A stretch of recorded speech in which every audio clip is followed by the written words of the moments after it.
Hi everybody, thank you for coming by and listening to my channel news. I really appreciate that you guys are viewing my videos, and I'm hopefully you do like the content and what I'm trying to explain to you all.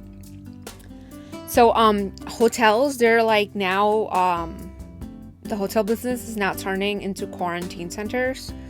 And this is a good way for hotels to actually encourage their bookings. That's what I think. This will target guests who are facing a longer duration of quarantine, and this will help the hotel industry gain in some way or the other, as in the current condition where fewer people are traveling, and most likely in the near future as well. For some time, there's not going to be much people, traveling for a while. The hotel businesses were first hit in Hong Kong, Singapore, and South Korea, where the coronavirus pandemic was firstly affected after Wuhan, China. So according to Hotel Data Tracker, their occupancy rates have fallen from about 70% or higher in January to as low as 20% this month. And now hotels in the United States and Europe are also now facing relatively very similar situations, as the virus has caused widespread shutdowns and travel restrictions across the country. New York City is working with the hospitality industry to most likely introduce the conversion of their hotels into hospitals for patients without the coronavirus, but as a quarantine. And this will help to increase the volume also at medical facilities.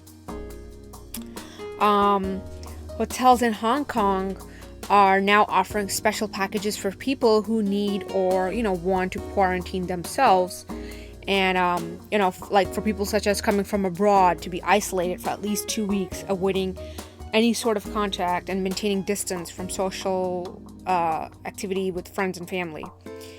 At some of the Dorset Wan Chai chain, which is like a 4.5-star high-rise hotel, they have come out with like a 14-day quarantine package that actually comes out to about $1,248, or I would say about $89 per night.